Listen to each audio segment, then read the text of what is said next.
Hey, what's going on, y'all?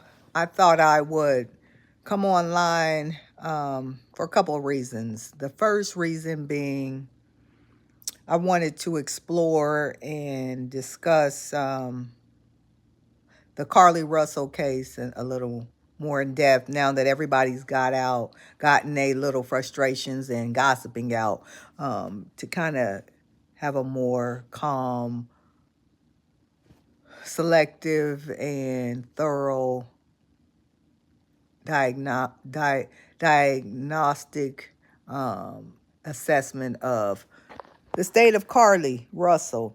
And also, um,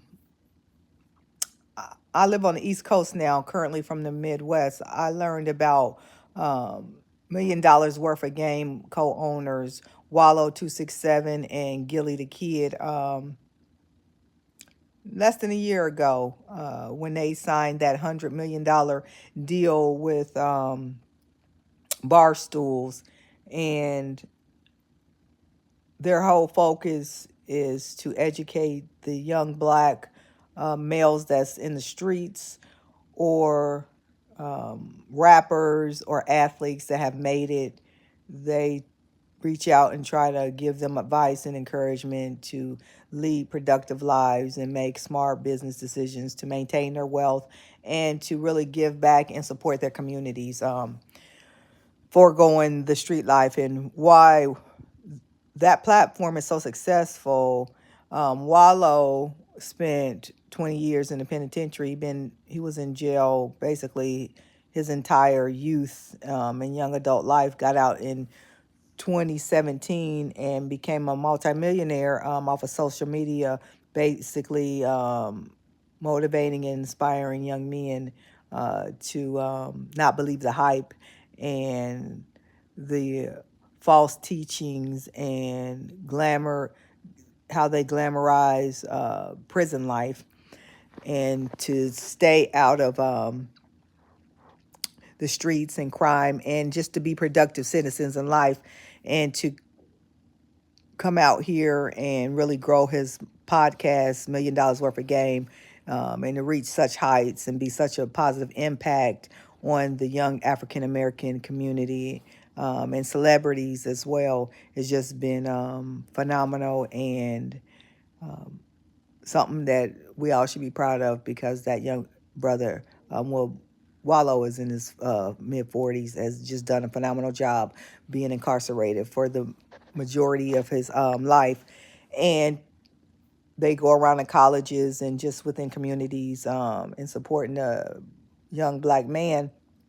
And to have his co-host, which is his first cousin, Gilly's son, be murdered in Philly, where they are from, last night, is just kind of disheartening, when what they have really reached out to in their community to try to prevent young black males from going astray and leaving crime-ridden and drug-ridden lives, to more productive, healthier, socially acceptable lives, to have their own. Like I said, Gilly's son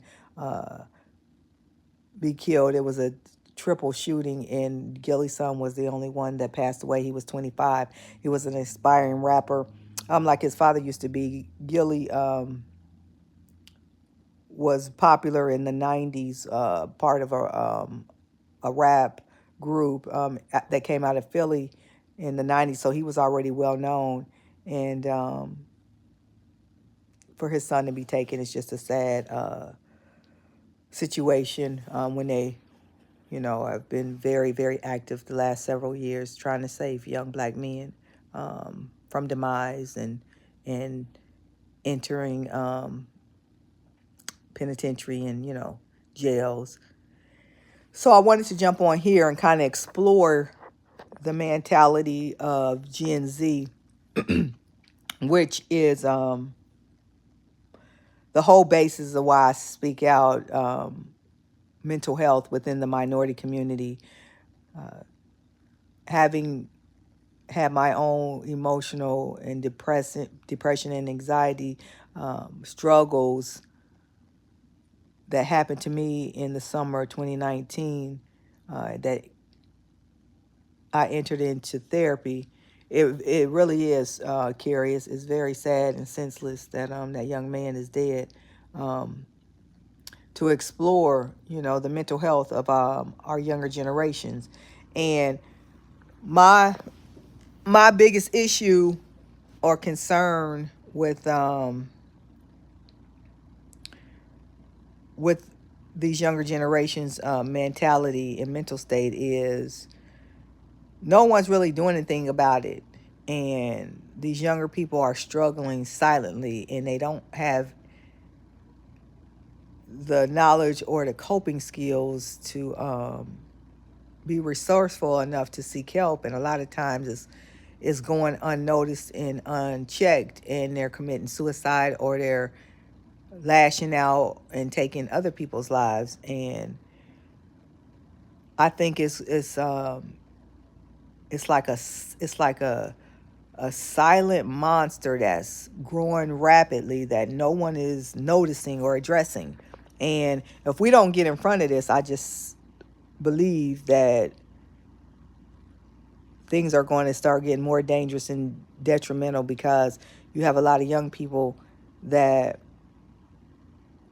are not doing anything to get well, and no one's assisting them or supporting them down that path. And it's unfortunate that this is where we at. But for some reason, I thought it was after 6. I'm going to come on at 6:30 because that's when the majority of the people that follow me are online. So I'm going to circle back and go live at 6 and see if we can get some more people.